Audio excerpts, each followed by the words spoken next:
Tarehe 15 mwezi huu hapa wa kwanza ilikuwa jana, na Uganda ilifanya uchaguzi mkuu ambao unakwenda kuamua rais ajaye kwenye taifa hilo la Uganda. Na labda nikwambie kwamba uchaguzi wa Uganda ulikuwa na mbilinge za kila aina. Tulishuhudia kampeni kutoka kwa wagombea, na wagombea wawili ndio ambao walikuwa wanaonekana na mvuto zaidi.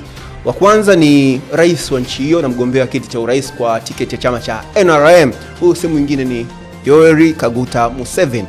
Lakini pia alikuwepo Robert Kyagulanyi Ssentamu maarufu kama Bobi Wine, mwanamuziki wa zamani lakini kiongozi wa upinzani wa muda mrefu zaidi pale nchini Uganda. Uchaguzi ulifanyika jana pamoja na changamoto mbalimbali ikiwemo kusumbua kidogo kwa mashine za kupigia kura, kuchelewa kuanza kwa zoezi lenyewe, lakini yote hayo hayakufanya zoezi hilo kuweza kushindikana kufanyika. Sasa matokeo ya awali yalitangazwa mapema jioni ya jana, na matokeo yale yalikuwa yanasema Yoweri Kaguta Museveni alikuwa akiongoza kwa 62%, lakini matokeo mengine ya awali yametangazwa muda huu asubuhi hii majira ya saa 3 hivi na dakika 30 za asubuhi kwa saa za Afrika ya Mashariki. Na matokeo haya yaliyotangazwa awali bado yanaonyesha rais Yoweri Kaguta Museveni anaongoza kwa 76.25 sawa na kura milioni 3.9, huku Bobi Wine ambaye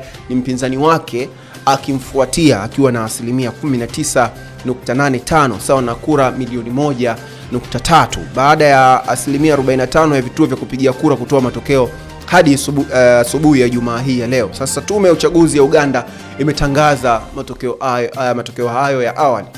Bado kumekuwa na minong'ono ya hapa na pale, bado wapinzani wa Uganda wanaendelea kupinga na kusema kwamba kumekuwa na wizi wa kura ambao umekuwa ukifanyika katika vituo mbalimbali, ikiwemo pia matukio ambayo yanasemekana ni kinyume na haki na vile ambavyo uchaguzi wa huru na haki unatakiwa kuwa, ikiwemo kuwafukuza mawakala wa Robert Kyagulanyi Ssentamu, Bobi Wine kwenye vituo vya kupigia kura. Hii ni moja kati ya matukio ambayo yamelalamikiwa pia na upinzani. Basi endelea kukaa na sisi hapa Kawabe Media, tuendelea kukuletea kila ambacho kitakuwa kikiendelea pale nchini Uganda kuhusiana na masuala mazima ya uchaguzi. Mimi ni Salumu Amani na hii Kawabe Media.